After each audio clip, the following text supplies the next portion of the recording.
ഓ ഈ തള്ളപ്പിടി നീക്കാളെ ലെവലൊന്നും കാണുന്നില്ലേ? മൂടി കുറച്ചൊന്ന് കിടക്കുക പണ്ടാര തള്ള. ചോദിക്കാനും പറയാനും ഇവിടെ ആരുമില്ലല്ലോ. തിന്നാലെന്താ വെച്ചാലെന്താ 3 നേരം മുഴുങ്ങാനായിട്ട് ഇങ്ങനെ ടേബിളിൽ നമ്മൾ കയറിയൊക്കെ തള്ളക്ക് വയ്ക്കും. ഒരാൾ ഒറ്റക്ക് നിനക്കിടുന്ന് കഷ്ടപ്പെടണം. എന്ത് തള്ളത്? ഒരു കണ്ണിച്ചോര തള്ളേ തള്ള. തള്ളപ്പിടി എണീച്ച് വായോ, ഇവിടെ ഒറ്റക്കൊന്നും പറ്റൂലത്. തിരുമ്പാണ്ട് തുടക്കാണ്ട് വെച്ചുണ്ടാക്കാണ്ട് ഇങ്ങനെ മൂക്ക് പിള്ളേരെ കിടന്നുറങ്ങുക. ഇത് എന്ത് സ്വഭാവം അത്? എണീറ്റ് വന്നു തള്ളേ. തള്ളയുടെ അഭിനയം. ദൈവമേ, വയ്യാച്ചൊന്ന് കിടക്കാനും സമ്മതിക്കില്ല. വയ്യാച്ചൊന്ന് കിടക്കാനും സമ്മതിക്കില്ല. എന്താന്നല്ലേ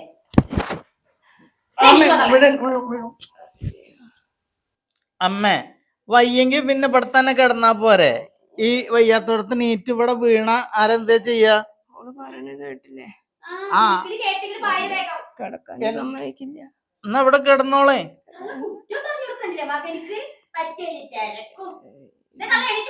സൗമ്യ, അമ്മ കുറ്റൊന്നും പറഞ്ഞിട്ടില്ല കേട്ടോ. അമ്മേനെ തള്ളാന്ന് വിളിക്കരുത്. അമ്മ ചെറുപ്പത്തിൽ പഠിപ്പിച്ചിട്ടുള്ളതല്ലേ. അമ്മാന്ന് വിളിക്കണം.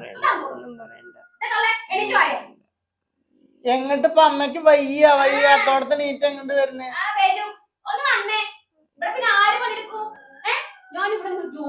ഇന്ന് ഈ ചെയ്യുന്നു.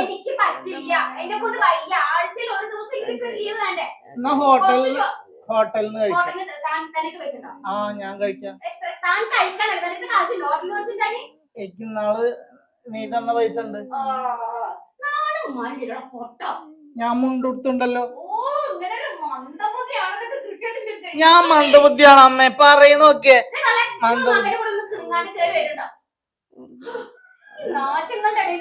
വേണ്ട, പതുക്കെ നടന്നു പോയാ മതി. പതുക്കെ നടന്നു പോയാ മതി ട്ടാ. പതുക്കെ നടന്നു പോയാ മതി അമ്മ.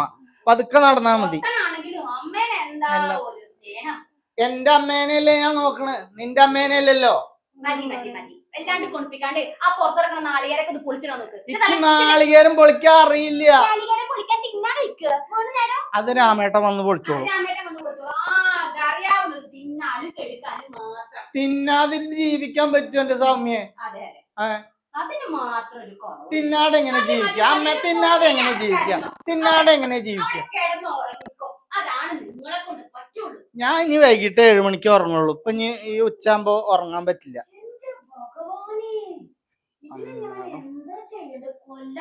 നീ മിണ്ടാതിരിക്കുക. അധികം ശബ്ദം കേൾക്കുമ്പോ എനിക്ക് എന്തോ പോലെ ഉണ്ടിട്ടാ.